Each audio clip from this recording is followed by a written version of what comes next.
So good day to everybody who's joining us now. We are in the first panel discussion of this Jomba MASIHAMBISANE after a really rich opening paper, provocation, and discussion with the artist after that, Dada Masililo.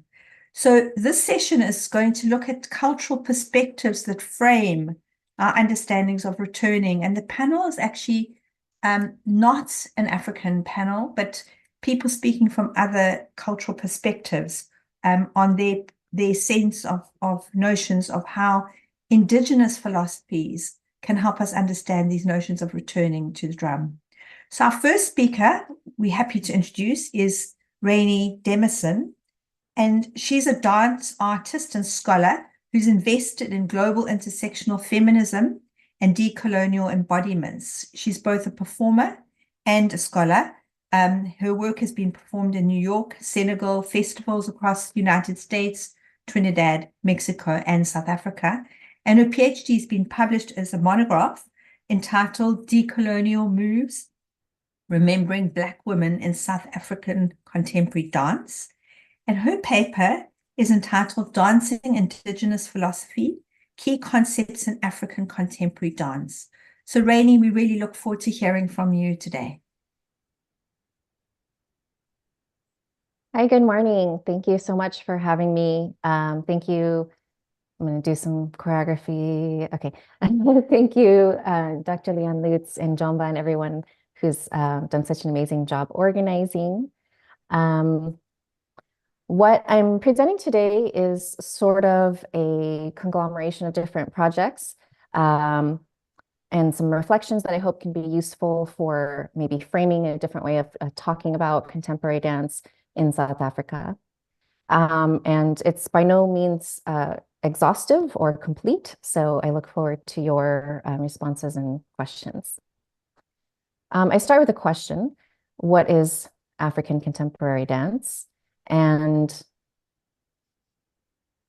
how do the field and activities of its practitioners negotiate historic understandings of contemporaneity and of dance? And I want to enter this dialogue on the premise that dance is central to Indigenous African cultural life and has for centuries been present as a quotidian and sacred practice. I use the term Indigenous when describing pre-colonial practices and perspectives that continue to help shape practices and perspectives of the first peoples of the continent of Africa and place them in conversation with First Nations peoples everywhere who fight for the preservation, revalorization, and evolution of their own cultures in the face of genocide and epistemicide. During the national independence movements taking place largely during the 1950s and 60s, traditional genres were mobilized to decolonize African nationhood by offering a link to interethnic pre-colonial cultural origin and provide a sense of self not molded by European intentions or techniques, and to unite various cultural groups under the banner of one national identity. These political movements formed national dance companies performing pan-ethnic neo-traditional choreographies to this day. African contemporary dance has a complex relationship to this past. Its practitioners tend to have a fusion of US American and/or European and Indigenous social and sacred dance training. And in this way, it can be unique in the global contemporary dance scene where many contemporary dance practitioners have a background only in ballet before entering modern or contemporary. Artists create works for local and global stages, but not generally under the auspices of demonstrating ethnic or national affiliations, but rather unique voices of the choreographers themselves. Some scholars focus on how African contemporary dance restructures Western aesthetics, indigenizing them. Some artists codify their techniques in an effort to show the West that despite stereotypes of African dance and dancers as naturally gifted and spontaneously reacting to percussion, their techniques are equally rational, challenging, and valuable. Diverting from these approaches, which center movement vocabularies, I want to place the notion of African contemporary dance in a broader context and then look at some of the philosophies behind the movement. Modern visual art, premised on the so-called new and experimental, borrowed methods, aesthetics, and misunderstandings of the ancient. Martha Graham and Eric Hawkins appropriated Native American dances and philosophies about dance. Picasso reimagined African sculptures. and Karl Marx reclaimed the communal lifestyles that indigenous communities worldwide had been robbed of through the project of colonialism and capitalism. So modernism has always been a Western reimagining of non-Western cultures. Despite this history, the modern has always been understood to be in contrast to the so-called primitive African and so-called primitive African dance. Whereas the theatricalization of traditional dances drew upon the pre-colonial past to create the burgeoning independent future, African contemporary dance is created by those who embrace a hybrid post-colonial identity to reconstruct notions of time, place, space, nationality, as well as gender and sexuality. As such, African contemporary dance operates as a decolonial feminist strategy that centers cosmopolitan African bodies and futurist aesthetics that operate on the margins of nation-building efforts. In the 1980s, the mother of African contemporary dance, Jomba, told us, African dance is dancing with the cosmos. Although she incorporated elements of gram technique and ballet along with sabar, the underlying philosophy of her approach hinged on a pre- and anti-colonial understanding of the human being as a necessarily interdependent force in the natural spiritual world. She explains, the artistic movement into which I insert my own work, even though it is deeply rooted in popular traditions, is not at all a return to roots. On the contrary, we pursue a way that is altogether different and resolutely urban, reflecting on the modern context in which so many of us, Africans of our time, must live and move and have our being, end quote. Being and becoming as core principles in philosophy, and I would argue dance, are developed through the creation of new techniques and movement vocabularies in relation to identities informed by the past, but responding critically to the present. If we look at African contemporary dance as a process of becoming, we see that through dance, spectacle and spectator co-create new subjectivities.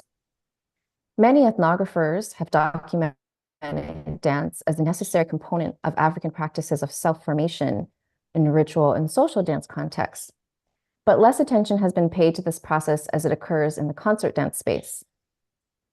Performance, even on the concert stage, is a site where African people can create their unique individual identities in relation to community, be it family, culture, nation, ancestors, or audience.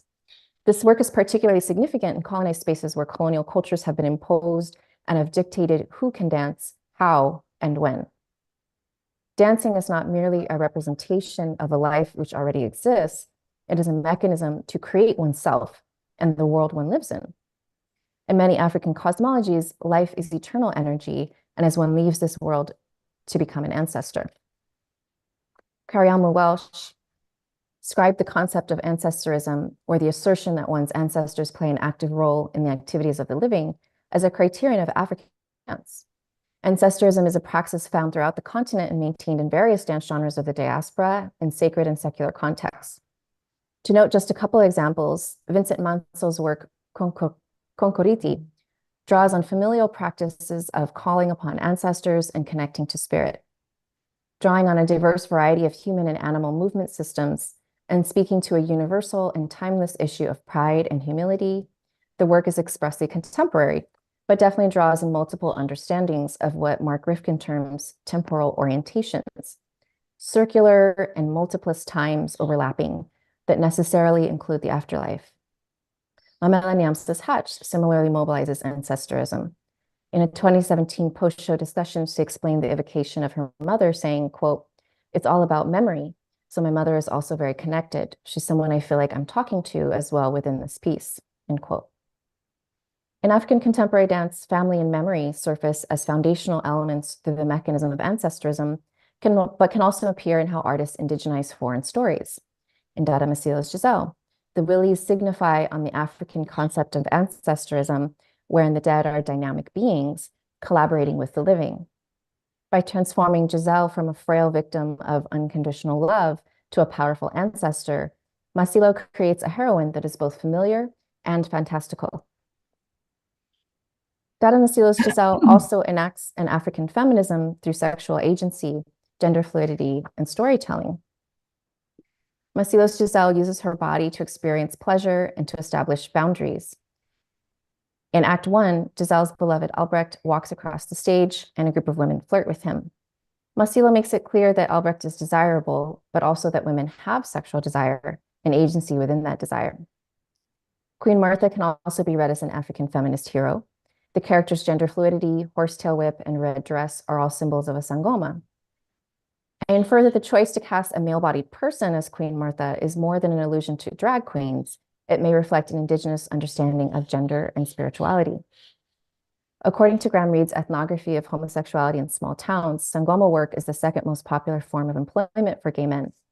In fact, several global studies suggest Indigenous beliefs that queer sexuality and gender are manifestations of a liminal space between the mortal and the divine, the living and the ancestors. Some believe that a queer identity facilitates spiritual border crossing as well. Sandra Slater's work on Indigenous North America asserts that two-spirited individuals often perform important functions in battle as handlers of the bodies of dead warriors. This is one example in which non-conforming gender identity is upheld within society as a role associated with sacred rites of passage into the ancestral realm. In South African mythologies and fables, women are always already strong leaders. This ideology comes from the phrase "watinda bafazi," or "when you strike a woman, you strike a rock." The longer phrase ending in "it crushes you and you die." The phrase evolved into an iconic slogan in the 1956 Women's March that was organized in response to the government mandate that non-white women be required to carry passbooks to enter urban areas. So although the original narrative is European and Masila's version is new, the revenge of the Willies and Giselle's refusal to forgive Albrecht relate to a long line of power and justice enacted by South African women and conveyed through story. African contemporary dance orders space and time according to Indigenous knowledge. It's best understood as a mechanism of transcendence. African contemporary dance is transnational. Renowned Congolese dance artist Faustin Linyakule once stated, "I speak in my own name, not in the name of all Congolese or all Africans." He had to say this because he was repeatedly being asked to represent and explain his heritage when presenting his work abroad. Since then, choreographers all over the world have made similar statements and have criticized the failure to be curated because their work is too traditional for contemporary festivals, but too contemporary for traditional or ethnicity-based festivals. It is as if some presenters think that over 500 years of contact, conflict, and communication across cultures as a result of European colonialism would have no effect on dance. But in fact, artists from everywhere are influenced by the cultural clashes in which they are enmeshed, and at the same time are individuals having deeply unique experiences that should not be thought to represent anyone typical for their nationality. African contemporary dance exists because of the violent culture clash of coloniality, because of the natural appropriation and transformation that has always occurred between neighboring cultures, and because of the ways that globalization has collapsed space and time, allowing for relatively quick and easy travel. It is, as its core, transnational. Thandisile Radibi's work, Sabella, also speaks to contemporary issue of global migration and xenophobia in a South African context by invoking naming practices and embodied modes of not only identifying oneself, but creating oneself in community. The Forgotten Angle Theater collaboratives with Nothing But Silence, they turned their bodies to face the noise. PJ Sabaga and Fanas Tabalala tackle our climate crisis, an international issue, but with particular impacts in particular communities. Both of these works are centered in abstraction rather than symbolism in a way that I believe make the work even more accessible to those outside of South Africa, while remaining rooted in their unique cultural milieu. African contemporary dance is transdisciplinary, bringing together not only a multiplicity of dance genres, but music and theater and expertise and technological innovation. These innovations are as much a part of the form as any roots in traditional expressions. Precisely because of the timescapes and geographies it conflates, African contemporary dance is transcendental. It creates a space for an aesthetic of making bodily sense of time, space and energy, culture and individuality. Its performances are theatrical rituals where futurity beyond any constrictive notion of identity is imagined and possible. An interdependent relationship to the natural world, a cosmology which acknowledges spirit, a complementary approach to feminism, expansive notions of national identity, and experimental storytelling all encompass this lively realm of contemporary dance which has made its mark on the world. Through its study, we not only learn about Africa and African people, but about new and time-honored traditions for making sense of this world through art. African contemporary dance is a vital site for understanding the effects of globalization and for appreciating Black modernism at the intersection of personal and communal identity formation. So in answer to the question, back to the drum, I suggest we never left, or rather, it never left us. The drum is but one of many technologies of indigenous cosmologies. The physical representations are vast, diverse, and dynamic. They always have been. But what the drum does, hail, gather, inspire, and transform, these powers survived colonialism, and they will continue to survive and to shape the stage. I thank you. Thank you, Rainey. That was very rich paper, raises lots of interesting questions, and I'm hoping that our audience is actually going to note those questions down, which we will discuss at the end of the session. So thank you for that. So our next speaker is Lara Barzon, who is an artist, founder of Spazio Liquido, a space for temporary co-creation, and a transnational collective, Istmo Nomade, hope I'm saying this right, probably not, which she works with people transnationally, so between Italy, Spain, and Uruguay. And at the moment, Lara's doing a PhD as a Utopia co-tutel student between the University of Warwick in the UK and University of Ljubljana.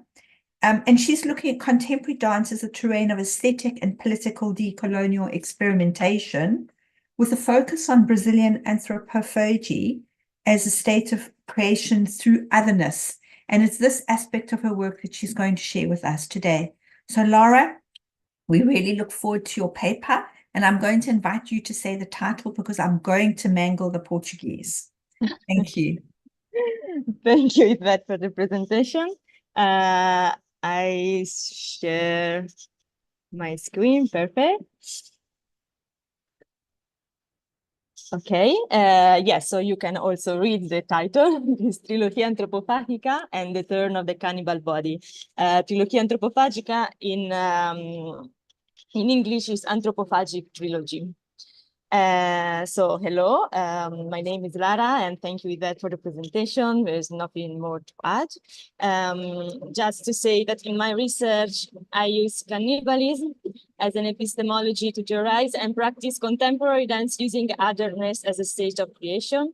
And today I will present a paper that uses a Trilogfa Antropofagica, or Anthropophagic Trilogy by Uruguayan choreographer Tamara Cubas, as a case study to explore how cultural cannibalism can lead to the de-domestication of bodies, the liberation from the commodification of desire, and the politics of otherness that valorizes encounter and affectation.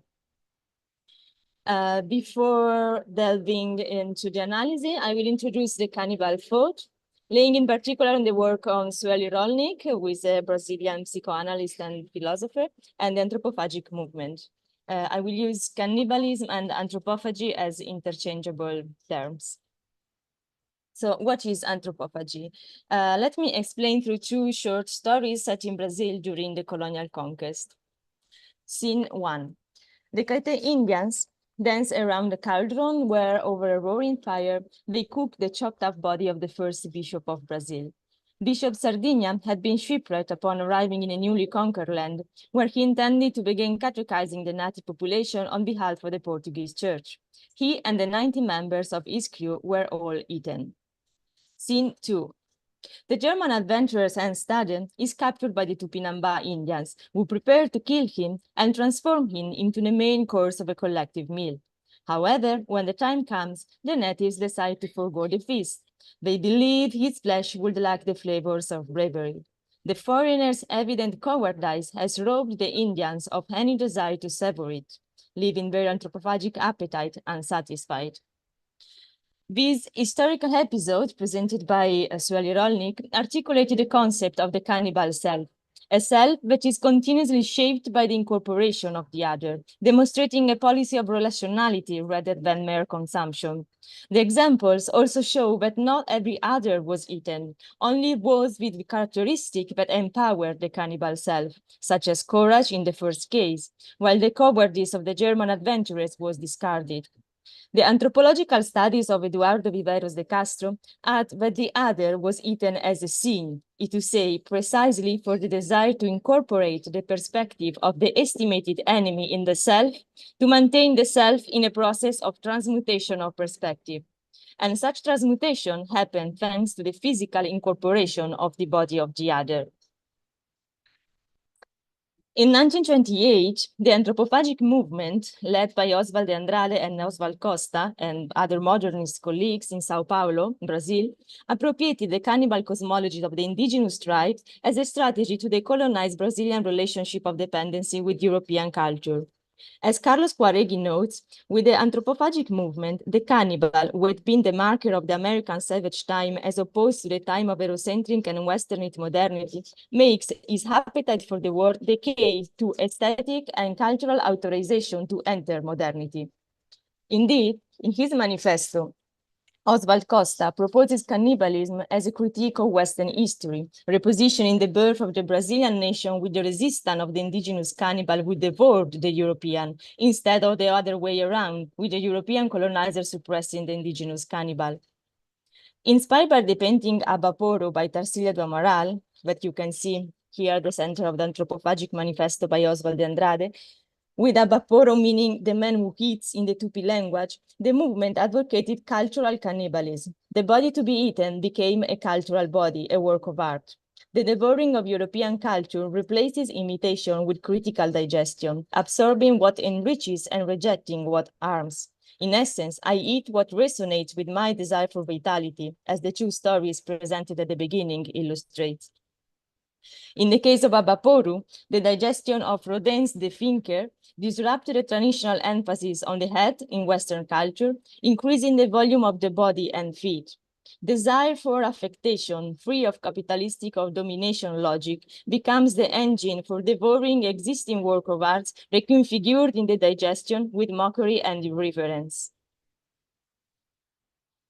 Coming to contemporary dance, Tamara Cubas from Uruguay uses cannibalism both to create new dance species and as a way to relate to the world through a politics of otherness that overcome the separation between the I and the other.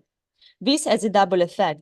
It challenges the notion of authorship and originality, as well as the training in dance that is toward the search for a cannibal body open to otherness.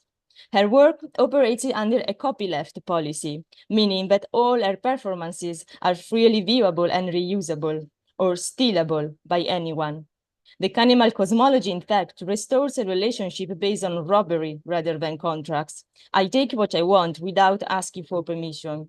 But what I steal is not for consumption or accumulation. On the contrary, I aim to be affected as physically as possible from it. I steal in response to a basic desire for contamination. And this form of theft never results in copying or plagiarism because what I steal is fragmented, mixed with particles of other theft and reconfigured through digestion.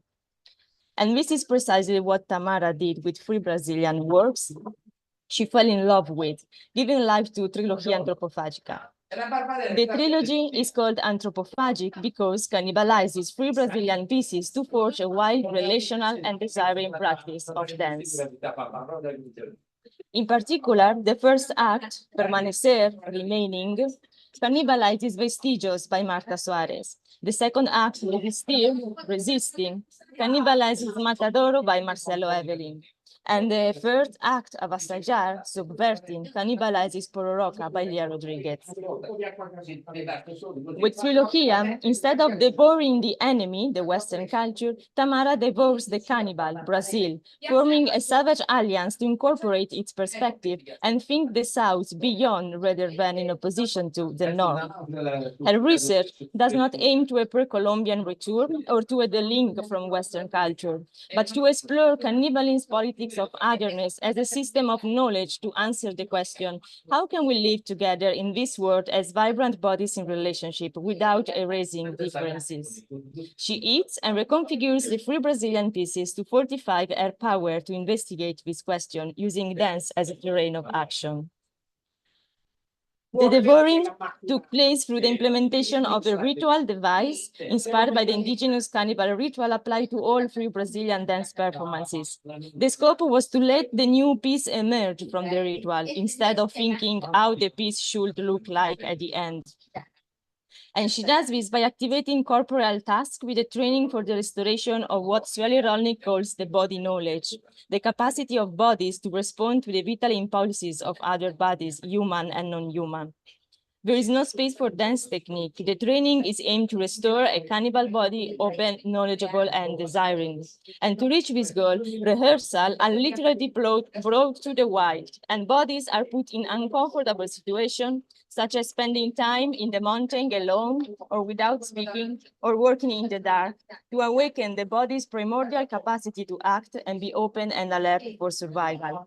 There is therefore no established choreography, but a device within which something happened through relationship and affectation. And I will now show how this is realized in the first two acts. The picture that you are seeing are from Vestigios by Marta Soares.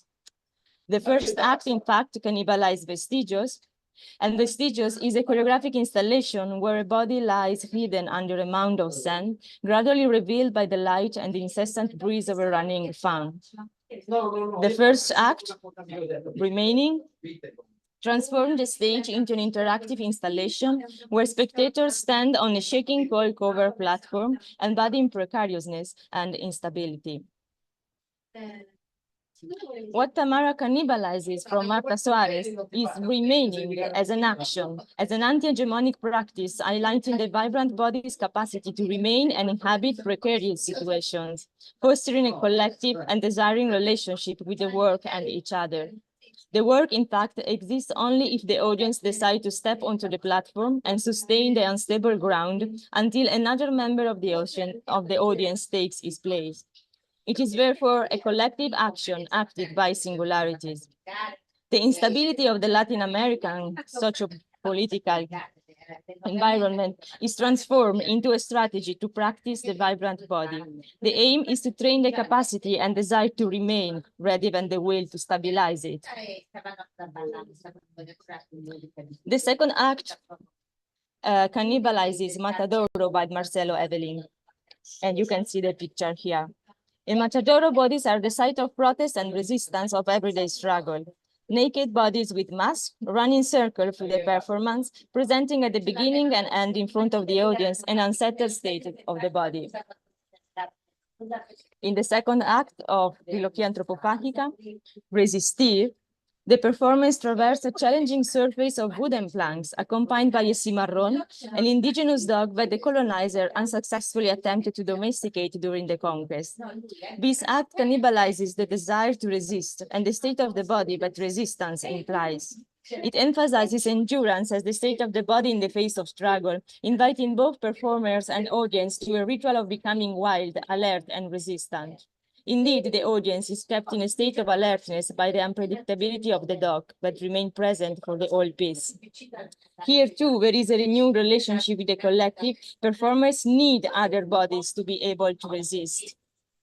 They need to use the body and the ground.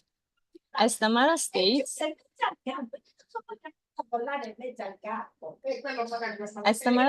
the new works emerge distinct from both by precedents and Tamara's own vision, manifesting from the relationship within the ritual process. This project transcends the mere production of final pieces, emphasizing the ongoing practices of artistic creation that call for collective participation, a collective in which the autonomy and the possibility to dissent of the individual is crucial. Through the metaphor of cannibalization, elements from diverse cultures are incorporated, blending and mixing in a manner that dismantles hierarchies while preserving cultural differences. To delve into this transformative process, I invoke the concept of Chixi, as theorized by the Aymara Bolivian scholar Silvia Rivera Cusicanqui. Chixi is an Aymara word that captures the vibrant coexistence of conflicting forces, fostering vitality without resolving into uniformity. In the second act, the oscillation between civilization and cannibalism propels the bodies into continuous movement and transformation, never settling into a final stage. Similarly, in the first act, presents an unstable ground that serves as a metaphor for perpetual balance wherein contrasting forces sustain energy and presence. The intention is to inhabit instability, not to resolve it. Moreover, the original artwork are not eclipsed. They coexist in the action of remaining and resisting, enhancing the work's vitality through this dynamic interplay of contrast. Decolonization, thus, is achieved not by separation, rejection, or the linking with the dominant culture, but by reclaiming the agencies of formerly colonized people. By eating the dominant culture, mixing it with other banquets, the original hierarchical significance of these cultural elements diminishes. And the goal is not to revive a static tradition, but to redefine rituality as a contemporary tool to evade the purposely colonial mindset, which is characterized by separation between us and them, domination, consumption, and exploitation. The cannibal cosmology leads to the dissolution of the barriers between the self and the other, thus confronting and challenging all type of ethnocentrism and identitarian boundaries. As I showed, Tamara Kuba's work exemplified the cannibalization of cultural pieces to foster relational and vibrant practice of dance, with dance being a way to practice life. To amplify the imaginary of dance as a terrain where to practice a cannibal society, I will leave you with her words. Man has domesticated everything living, including himself.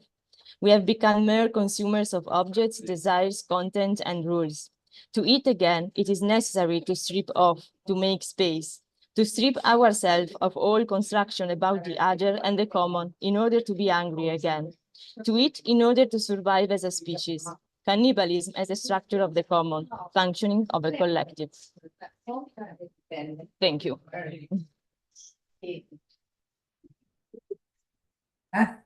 Thank you. That was very rich and provocative and kind of really destabilizes the often binary discourses we have around decolonization and returning in a sense of, past, future as something separate as opposed to, as you say, codependent. That idea of codependency and not resolving is really interesting concept. So I think there'll be lots of comments, questions, thoughts provoked. So we look forward to coming back to those in the question period. Thank you so much for that paper. So our next speaker, I feel like we're moving very fast, is Alexandra Gonyalves Dias, who's also a dancer, artist, and professor at UFPEL in Brazil, also working on decolonial narratives through her artistic and academic pursuits. Particularly looking at crafting anti-colonial bodies and dances, looking at the indigenous Brazilian Tupi people and queer theory to reclaim narratives and identities. And your paper, The Cannibal Praxis, Reimagining the Dancing Body Through Anthropophagy. Alexandra, welcome, and thank you for being with us today. Thank you. Thank you very much for the presentation. It's a privilege for me to be here and speak about my work, and I'm very happy. So I'm excited to introduce to you this reinterpretation of this ancient indigenous Brazilian ritual of anthropophagy from our perspective, which sees it as a potent tool for political resistance and decolonization, guiding us towards an ontological turn, which considers self and other and nature in relation, or it can be called also a jaguar turn, as poet André Vallias calls it. So about the foundation of our work, so I'm very glad to speak after Lara because she gave us a very comprehensive and powerful introduction about anthropophagy when she spoke about Tamara Kuba's work. So there are important similarities between what I do and what Tamara has been developing, and also what other artists in Brazil have been developing from anthropophagy. So, however, our research is heavily informed by this Tupi people cosmology and their views of anthropophagy, which understands it and sees it as a profound ritual of alterity and transformation, devouring the other as a deep symbolical metamorphosis. So our research is also influenced, as Yvette told in the presentation, by queer theory, which challenges then normative structures and offer new ways of perceiving identity and embodiment. So it's very important to say that this is a practice-led research that we've been conducting since 2014. And in this work, we explore the mouth, inspired by the work of artist Lydia Clark, Anthropophagic Lover.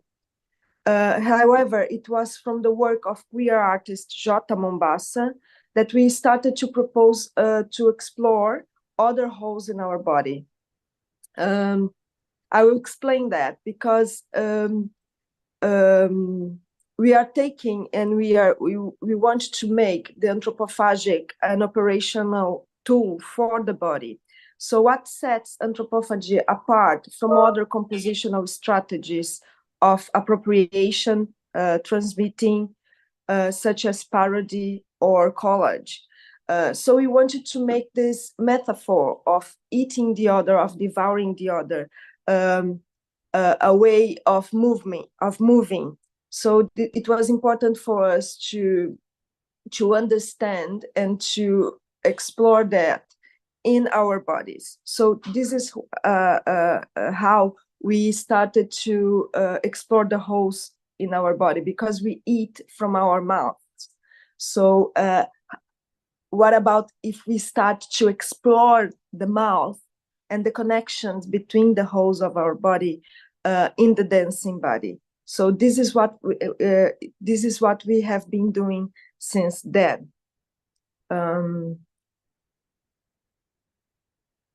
So this included exploring the often taboo territories of the body. So this is the provocation we want to make, such as the anus and the vagina, pushing dancers to inhabit transformative spaces. In doing so, we explore as dancers a shamanic and transspecific existence, transcending conventional human-animal boundaries. It's a form of embodied resistance and decolonial practice, as we see it. So this anthropophagic approach, it disrupts traditional understandings of embodiment, operating through principles of inversion, openness, savagery, and recreation. By engaging these principles, we can challenge and redefine entrenched norms, especially those rooted in white cis heteronormativity. The idea is that we create a body which is full of holes, and explore this idea of a whole body, is corpo esburacado, as we say here. So for us dancers, the most significant point in our research is exnovating the concept of body. So returning to a body which explore all its places as a whole, that doesn't create forbidding places. So this proposition gives us an insight about the multiple possibilities of our body expression. The vision is to create a space where our body exists as a whole, The practice is about dancing without any taboo, dancing from and with our host is a possibility. It's about creating a connection. For example, this one I was talking about, mouth and anus. This connection, we of course we all know the spinal row from body-mind centering, which connects head and tailbone. So why not to propose connections that would create new choreographies from this idea of a body which has no, which is full of possibilities, full of freedom, and creates new spaces for dancers. So why not explore the connection between mouth and anus? And explore these interactions between these places. We also explore, of course, other holes in our body. So the belly button and the mouth, the vagina and the anus connect. And from that, we started to create choreographies. So in exploring that, we started to perceive that we were calling an animal or savage proposition. So in our body, we started to see that our work was crossing, was straddling between human and animal. So we started to see the appearance of a very lively and body, which started to create sounds which look like and appears to be like and engage it with us, the animals, especially barks, and with that the sound of dogs. So from that we create 3 works which we call beach, dogs, and nocturnal animal, as well as various performances, a video dance, and also a workshop, which I have been teaching in some congresses and in some other educational places. And in these workshops, we study exactly that, ways of, from these propositions and procedures, we started to invite the dancers and the participants to engage this anthropophagic body, as we call it. So it's important to mark that this practice research started to create other ways to share the research that we've been doing. So instead of essays, which I think it's which everybody agrees is very important, we also create other results and products that can be shared in many ways. So there are the shows, there are the workshops, and so on. So I hope that this idea will inspire others to think about these different intersections of dance, decolonization, and identity, and to consider the powerful potential of anthropophagy ritual in challenging and transforming our world by transforming also our body and the way that we dance, and which parts of the body we take into account when creating choreographies. So this is our provocation here, to use this epistemology of the South, which is anthropophagy, to create a body which again returns to and turns to an indigenous cosmology, which consider dance and consider the world and consider us as people, as one, and always in relation with one another. So we aim to create spaces where dancers and audiences alike can engage with this decolonial potential of the anthropophagic body. So creating this new, not new, and again, it's exnovating because it's a body that was experienced before the colonial invasion in many parts of the world. So it's by embracing these ritualistic and transform aspects of anthropophagy, we open then up new pathways for understanding and inhabiting our bodies. So thank you very much, and I hope we can share now some thoughts and ideas about these works. Thank you, Alexandra. Again, very, very rich and so interesting about breaking borders, you know, and shifting from the normative, looking at intersections and transformations. This is something that we've heard a lot about this morning, and I'm interesting in that idea of the anthropophagic body, you know, the consumption and the idea of consumption, certain ideas. So I'd like to thank all three speakers. I'd like to bring them back into the room. And there have been some comments that have come up through from YouTube and from people elsewhere. I'm going to just have a look. So there's a comment here from Lakuneg saying a whole body. So it was quite an interesting idea of that idea of whole. And I'd like to add, what happens if you put a W in front of the H? That also shifts things in an interesting way. So I think while I will keep an eye out for questions from our people that are with us in the room and on other spaces, I wonder if there's things you'd like to ask one another. I don't want to hog the space. So are there things you'd like to ask one another to start off with? Or indeed I can. In terms of flipping perspective, you know, turning to other modalities of making work, thinking about work, looking at the past and the present. But let's hear from you. Lara, you look like you have a thought. No, it's not really a question. I'm just want to say that I'm really grateful to be in this panel with you, because I have just started my second year PhD and I read both of your theses. So for me, it's great. And it's a great inspiration. Awesome.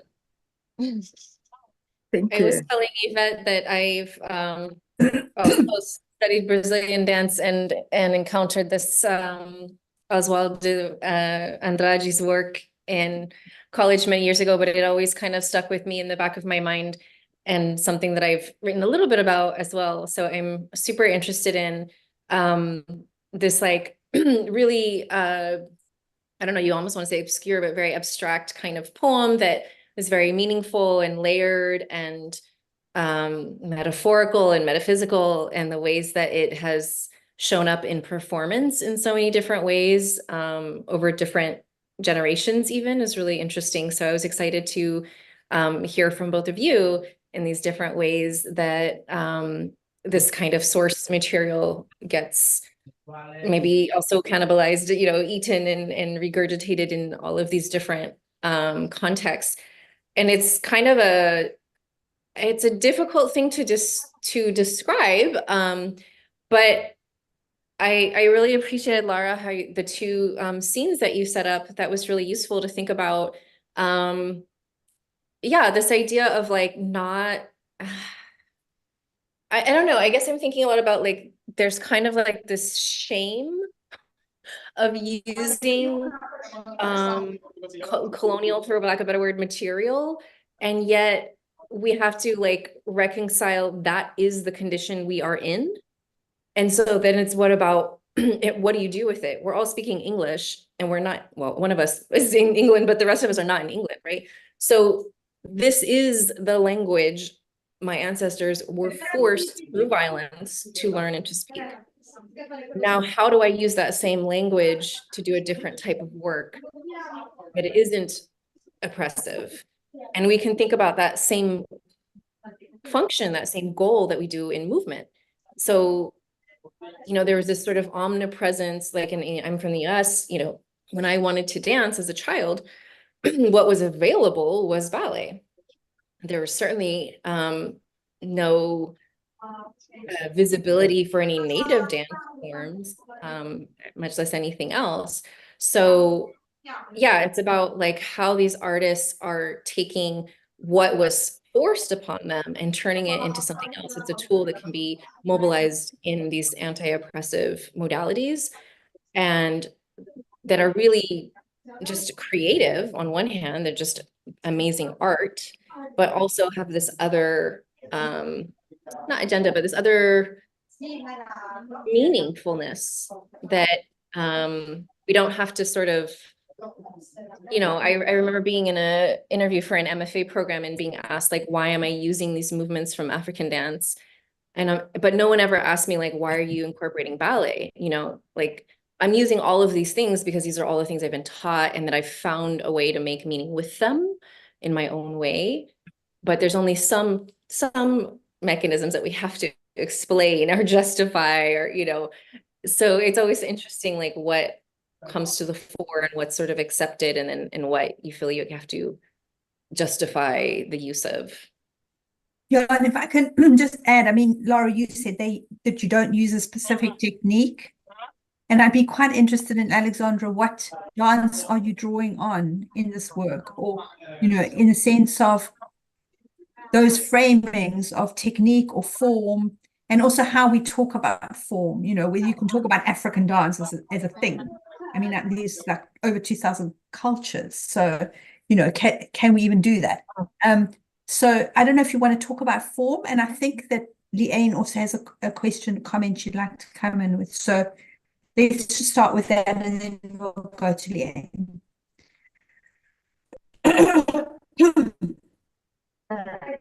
Okay. Wanna speak, Lara? I can answer briefly and then I Okay. give the word to you. Okay. About, just to answer a little bit to Rainy, I perceive exactly the same thing, like that it's not just about, but I start perceiving that there is a big problem when we think about colonizer against colonized, because it's much more complex than this. And for example, I am from Italy. I'm in the south of Italy. I start thinking that maybe we can change our mentality by allying with the colonized, because actually we have been colonized by the north of Europe. We have a lot of extractivism. We have a lot of military bases from the US. We have an enormous debt with Europe. We cannot do things for ourselves. This is not our culture. We are stereotypized and with pizza and pasta and no other things. We don't have English. So, and this is not to say that it's the same things of other part of the world. It's not this the point, but like it's more complex. And so maybe and I think that of course it is an indigenous cosmology, so it's a restoration of something completely different, but really can offer a way to perceive the world now differently. So and in a way that don't put so much importance to the ego. So who I am as this and can be what so, and so yeah. And then about form and about Yvette questions is what Tamara did for her, and also like I presented Anthropophagic trilogy because it is very clear, no? She used anthropophagy in a very clear way, but as also the work of Alexandra shows, it really a way to think things differently, no? So there is a lot of different things, and there is another project that is called Multitude, where Tamara share practices with participants from all around the world, and all the training is really toward the restoration of the body knowledge. And so, for example, how we run, how we use the ground to run, how our body is able to run as fast as possible, even if I am 60 years old. So she's not inclusive in the sense that things to include everybody, but it become inclusive because it's the autonomy of the person that have to find a way to do what she proposed. And is the collective that has the role to pursue the scope, and so to do the job for the other when it's necessary, or to leave the other do the job for himself or herself when necessary. And then there is another, for example, in the second act of the trilogy, really the action is to jump in a ground which is impossible, because you see the stage and you think, how can this be the stage? And so how I can use this impossibility to jump more height, and the resistance is generated by the desire to do this. But why should I do this? Because I need to put myself in this condition to don't be sit and usually my computer, as I can do every day, is easy for me, no? So how can I jump in this ground, and how I use other bodies? So they strip clothes, they become animal, because they start like really doing verse and things, but it's not a representation. It's not trained, they don't train for this. They train just to jump in this ground. And so what happened in the body is what then is presented in the scene. And the first act is even more extreme, because they really, Tamara creating Campo Abierto, which is a space in the border with Brazil. And so there is also all this idea of otherness, also to let the otherness of the environment to enter into what you are creating. And so the border is a place where everything is fluid. There is a castle nearby, and I have been there, and you can see, you can listen the scream of the prisoners. So all this, and really the dog entered in the scene during the rehearsal, and so they stayed in this state of alertness, because it's a savage dog, it can be dangerous. So instead of close the door, how can I integrate this? And from this, I train my body to be alert, to be ready, and to know how to stay in the world without relying in institution, relying in someone else who do things for me. But it's never rejecting. It's how I can stay in this circuit that is life, but going outside the circuit and going into the circuit when I want. So to eat from the circuit what I need. So and so this is the training, this is what the training is about. And in the first act of the trilogy, she sent the dancers in the mountain. There is a mountain, and so at 4 a.m. everybody going in the mountain, they cannot speak within each other, and they have to survive, and they have to come back when they cannot stay there anymore. So they decided their time. If I can stay for 5 minutes, it's my choice. She never decided for you. She never told you what you have to do. She gave the task. And so this is also an anti-colonial way of being, because I never suppose what you need. I give you the possibility to experience. And so it's this one. Really rich. Thank you. And it gives us, one of the questions was, can you tell us how you do it? So that answers the question that, one of the questions that has come up by an attendant. We've got only about 2 minutes, but Alexandra. Okay, so how we do it?